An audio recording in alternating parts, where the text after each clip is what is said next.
Kia ora. Well, hello there.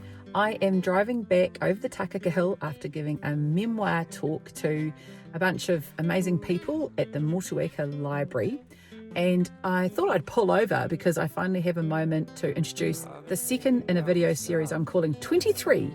And this one came about spontaneously when I bumped into a very cool human called Peter Rowley at the Muscle Inn. I said to Peter, hey, what were you up to when you were 23? And would you be willing to talk about it on video?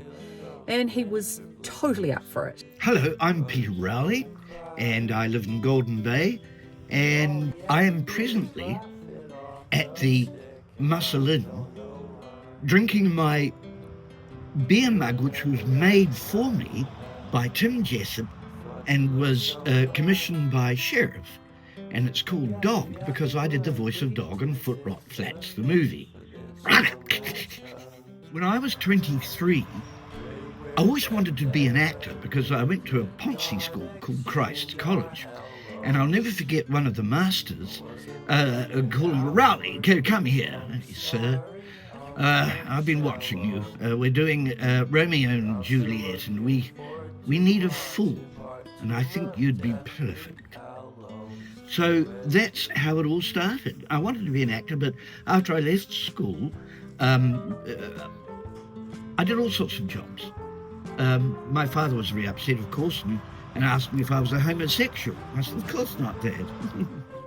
But I did all sorts of odd jobs, and then one day I thought, no, I still want to be an actor, so I went along to the Court Theatre, knocked on the door and said, hello, I want to be an actor. Of course, that doesn't happen. You've got to go to theatre school or whatever to get into a professional theatre. But they said, well, actually, there is a job going for stage manager. Would you be interested in that? Yes. So I ended up, when I was 23, being the stage manager at the Court Theatre in Christchurch. One day whilst I was at the Court Theatre in early 1977, the phone went, good afternoon, Court Theatre, and this voice, stuttering, said, may I speak to Peter Rowley, please? I said, oh, speaking. He said, Peter, David McPhail here. I'm putting together a television satirical series called A Week of It, based on the English program, A Week That Was. Would you be interested in auditioning? I hear you tell a really good joke. And I said, yes, of course. So I shot down to the Manchester Unity building the next day in Christchurch and did my audition. And back then, 1977, there were no video cameras, so it was just a face-to-face.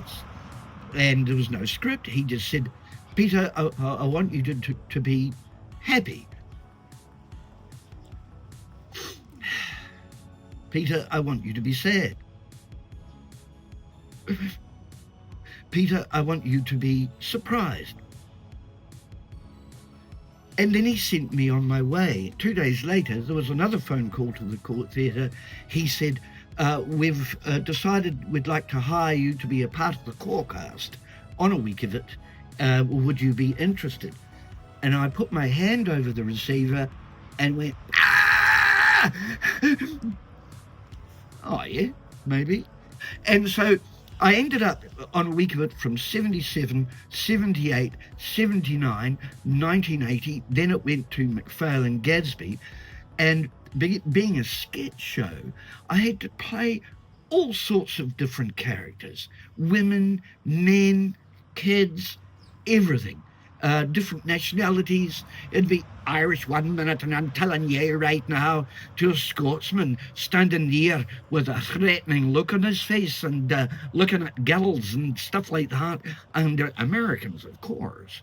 So I just got trained in on air for those years of doing all these characters, which set me up for having the most wonderful experience, both writing and performing with the one and only Billy T. James. I hope you found that as entertaining as I did and fascinating. When I was a kid, I watched McPhail and Gadsby and Billy T. James with my parents. I remember them laughing away and thinking those dudes were hilarious. So getting on to Y23, well, on the 23rd of September, I'm starting a Golden Bay program called Write Your Memoir. It goes for 1 year. And I'm going to take people through the journey of writing the first draft, a really decent first draft of their memoir, life story, family history. And I wanted to let you know.